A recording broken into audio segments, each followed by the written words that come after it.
Hey, what is going on, guys? This time around, we're going to be going over a classic song, Can I Take You Up Tonight by Luther Vandross. And before we get into it, I just want to say thank you for all of you that are following the channel, leaving feedback, letting me know what's going on in your own guitar journey. And if you haven't subscribed yet, please go ahead and do so. Let me know how these lessons are doing for you. And if you have the ability to do so, hit the hype button so this video can be pushed out to even more people in the future. And with that, let's get started. Okay, so that first chord is going to be a G sharp major 7, going into a D sharp major 7.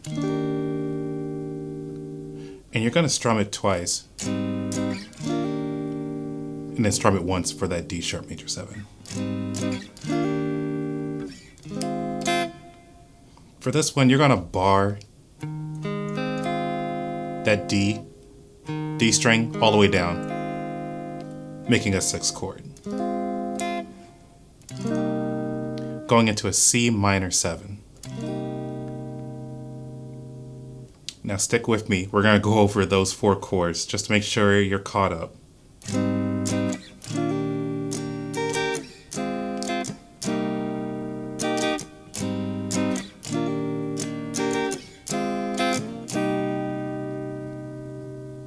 Okay, so after that C minor 7, we're going to go into an A sharp minor 7.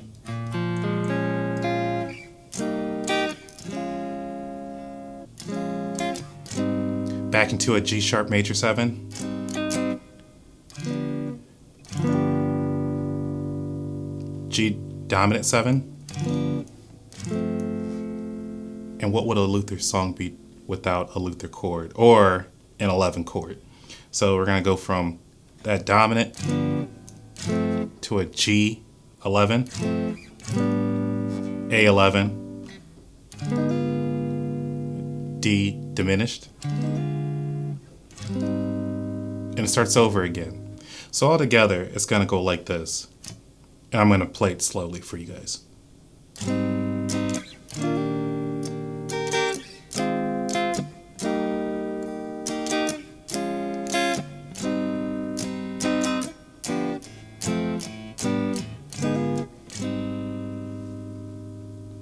And for those last few chords, I don't know if it's a breakdown or what, but when you get to a point where you're at that G dominant 7, you should probably count in your head, maybe like 1 and 2 and 3 and 4, so that you're not playing it fast. You're 1 and 2 and 3 and 4. 1 and 2 and 3, 4. So it might even help you to stay in rhythm of the song if you do some ghost notes in between. So how you do that is you're gonna start off with that dominant. You hear it might be hard to hear depending on what device or if you're wearing headphones, but you can do something like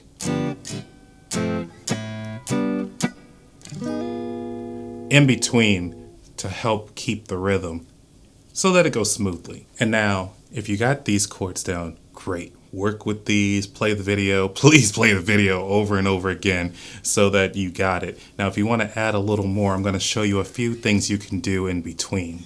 So one thing you can do is do your slides with that B and high E.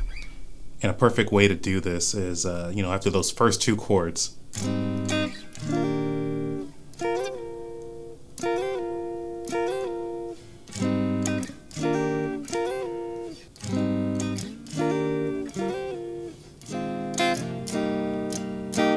Just like that. So those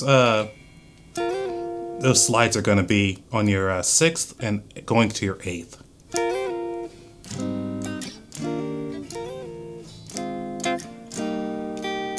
Another thing you can do is incorporate your hammer-ons. And that first chord, no, you're not going to be able to get a hammer-on out of that chord with your root on the low E.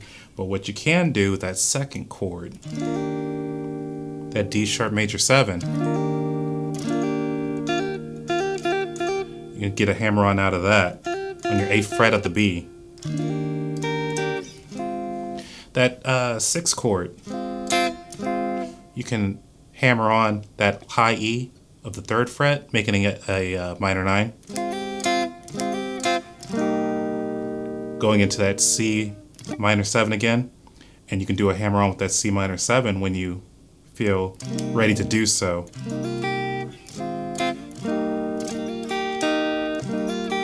With that B string on the 6th fret.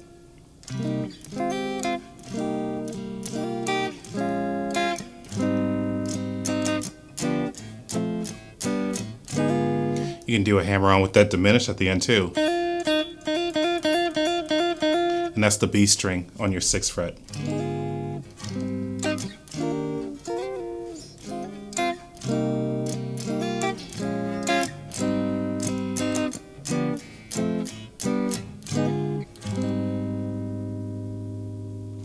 Another thing that you can add into this progression is a chromatic.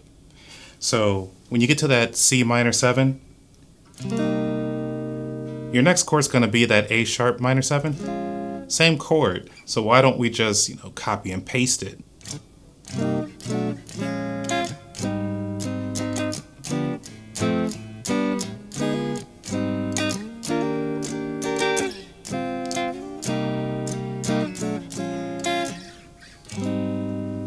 Okay, we are reaching the end of this lesson. If you kept up with this so far, congratulations. You're part of the 10 to 20% of people that finish these videos. So with that, congrats. I hope this lesson helps you.